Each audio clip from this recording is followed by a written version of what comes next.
महाराज इतने होशियार भक्त होते हैं। मां पार्वती ने विचार किया हमारे भोले बाबा तो भोले बाबा हैं और एक बार में ये भक्त सब कुछ ले जाते हैं। हमारे भोले बाबा तो भोले बाबा हैं। एक बार बोलिए हर हर।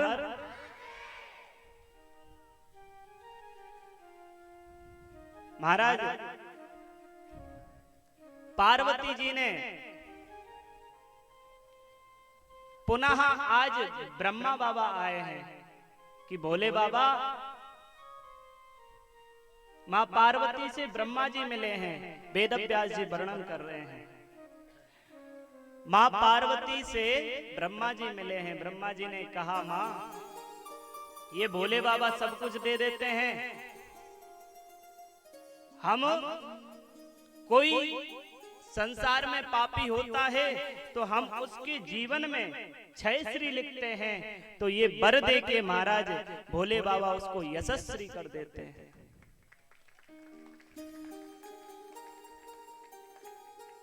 हम उनके पापियों के जीवन में 6 श्री कर देते हैं, उनको लक्ष्मी से महाराज दूर करते हैं। तो भोले बाबा के पास वही पापी आ जाता है तो भोले बाबा उसको यशस्वी कर देते हैं, सब कुछ दे देते हैं। मां पार्वती ने भोले बाबा से कहा स्वामी आप सोच समझ करके वर दीजिए, कोई भी आता है आपसे कुछ भी ले जाता है। मां पार्वती ने कहा ऐसा करते हैं कोई भी आता है भक्त और आपको वर देना पड़ता है, ऐसा करते हैं हम कहीं छिप जाते हैं। बोलिए हर हर। आज महाराज भोले बाबा ने आज भोले बाबा ने 5 कोस की महाराज काशी नगरी का निर्माण किया। बोली काशी नगरी की जय। वेद व्यास जी भगवान वर्णन कर रहे हैं भोले बाबा ने 5 कोस की महाराज पंचकोशीय काशी नगरी का निर्माण किया है। महाराज ये पृथ्वी ध्यान पूर्वक सुनिए, वेद व्यास जी भगवान कहते हैं ये सारी पृथ्वी भगवान शेष नाग के ऊपर रखी हुई है, और जो काशी नगरी है उस नगरी का महाराज उस नगरी को जब उसका निर्माण किया उसको बसाया भोलेनाथ ने, तो वो नगरी कहां पर है? भोलेनाथ के त्रिशूल के ऊपर। महाराज काशी कोई साधारण नगरी नहीं है, भोलेनाथ के त्रिशूल के ऊपर विराजमान है काशी नगरी। एक बार कहिए हर हर हर हर। और महाराज काशी नगरी की विशेषता क्या है? काशी नगरी में महाराज चांडाल भी यदि अपने प्राणों को त्यागता है तो उसको शिवत्व की प्राप्ति होती है। ये काशी नगरी का प्रभाव है। और महाराज काशी में एक बार बोलिए हर हर। सभी का ध्यान इधर होना चाहिए, सभी का ध्यान इधर। काशी नगरी में महाराज 4 देवता ऐसे हैं जो मुक्ति को प्रदान करते हैं। अभी तक तो हमको जानकारी थी कि काशी नगरी में जो प्राण छोड़ता है वो महाराज उसको मुक्ति मिल जाती है, पर काशी में कौन कौन मुक्ति देता है? काशी नगरी में महाराज पहले देवता हैं जो मुक्ति को प्रदान करने वाले हैं, वो काल देव काल भैरव के नाम से जाने जाते हैं, जो महाराज एक महादेव का ही स्वरूप है। बोलिए काल देव काल भैरव महाराज की जय हो। दूसरी है महाराज जो मुक्ति को प्रदान करती हैं, काशी में विराजमान है मां अन्नपूर्णा। अन्नपूर्णा मैया की जय हो। और तीसरे हैं काशी विश्वनाथ भगवान। नमः पार्वती पतये हर हर महादेव। और चौथी है माँ गंगा। कल कल निनाद करती माँ गंगा वहां पर प्रवाहित हो रही हैं। और महाराज जो मुक्ति को देने वाली हैं, ऐसी गंगा मैया वहां पर नित्य प्रवाह कर रही हैं। बोलिए गंगा मैया की जय। अद्भुत महिमा है काशी की। काशी में महाराज एक घाट है, मणिकर्णिका घाट। कौन कौन काशी गया है? हाँ, मैया गई है। मणिकर्णिका घाट पे कौन कौन गया है? नहीं गए। काशी में एक मणिकर्णिका नाम का घाट है। वहां पर महाराज उसकी महिमा क्या है? एक बार पार्वती माँ भोले बाबा के सामने नृत्य कर रही थी, तभी उनके कर्ण से एक मणि गिरी है, कान की मणि गिरी है, और वो उस स्थान पर गिरी है। उसी समय से उसका नाम मणिकर्णिका घाट हो गया है। और महाराज सैकड़ों वर्षों से वहां पर अग्नि जल ही रही है। अब जो गया होगा वो जानता होगा। हाँ, वहां पर महाराज आना जाना लगा रहता है। समझने वाले समझ जाते हैं। आहा, बोलिए काशी नगरी की जय। और एक और विशेषता है, जो महाराज काशी नगर में, काशी में जो शरीर छोड़ते हैं, उनका दाहिना जो कान होता है वो स्वयं मुड़ जाता है।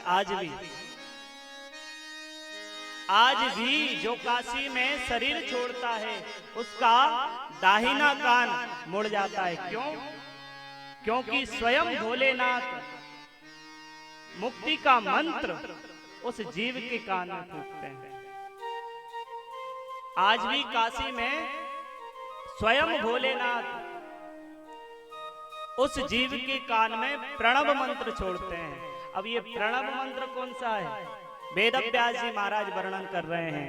ये प्रणव मंत्र और कुछ नहीं, ये प्रणव मंत्र है ओम ओम ओम।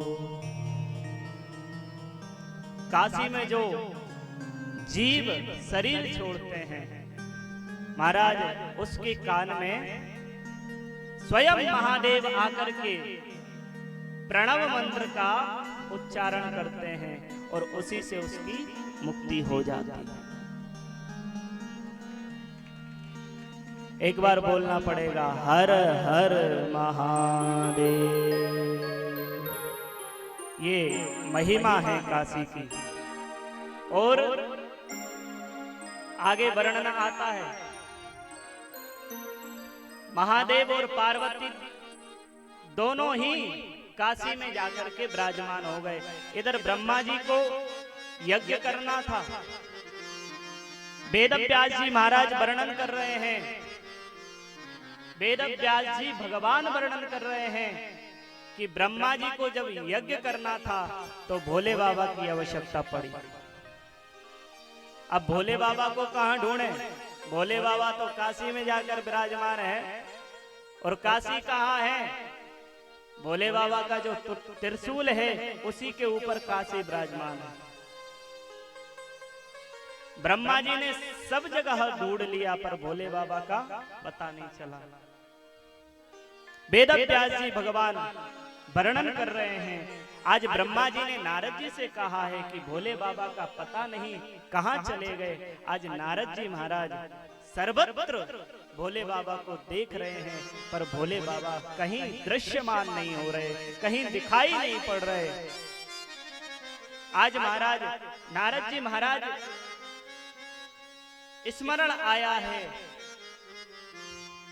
गणपति जी के पास नारद जी आए हैं, और नारद जी ने गणपति जी से पूछा है, एक पिता का पता पुत्र को अवश्य होता है। बोलिए हर हर महादेव। एक पिता का पता पुत्र को अवश्य होता है, इसलिए नारद जी ने सोचा कि गणपति को अवश्य पता होगा। आज महाराज गणपति जी के पास नारद जी आए हैं और यहां पर सुंदर नारद जी ने गणपति भगवान से कहा है कि भोलेनाथ का पता नहीं कहां है। गणपति जी ने कई बार उनको कहा कि हमको जानकारी नहीं, हमको पता नहीं कहा, पर फिर भी चलते हैं ढूंढने। आज महाराज गणपति महाराज और नारद जी दोनों ही ढूंढते ढूंढते महाराज आज काशी नगरी में गए हैं। बोली काशी नगरी की जय। और काशी नगरी में जैसे ही प्रवेश किया है, काशी नगरी में प्रवेश करके महाराज नारद जी ने देखा है प्रभु की अद्भुत नगरी का दृश्य देख करके प्रसन्न हो गए और प्रभु को प्रणाम करने लगे। हे महादेव, आपको बारंबार प्रणाम है। आपकी काशी नगरी तो जीव को मुक्ति देने वाली है। हम काशी नगरी को बारंबार प्रणाम करते हैं। काशी नगरी के दरवाजे पर ही महाराज गणेश जी आज भी विद्यमान है, आज भी विराजमान है। जो काशी गए होंगे वो गणेश जी के अवश्य दर्शन करें। महाराज डुंडी नाथ के नाम से जाने जाते हैं। काशी में जैसे ही प्रवेश करेंगे दरवाजे पर ही, द्वार पर ही, काशी के द्वार पर ही डुंडी नाथ के नाम से गणपति महाराज वहां पर विराजमान है आज भी। ये काशी की महिमा है, जो गणपति स्वयं वहां पर आज भी विराजमान है। जो काशी जाए महाराज अवश्य दर्शन वहां पर जाकर के करें। शंभु शरण पड़ी मांगो घड़ी रे घड़ी, दुख का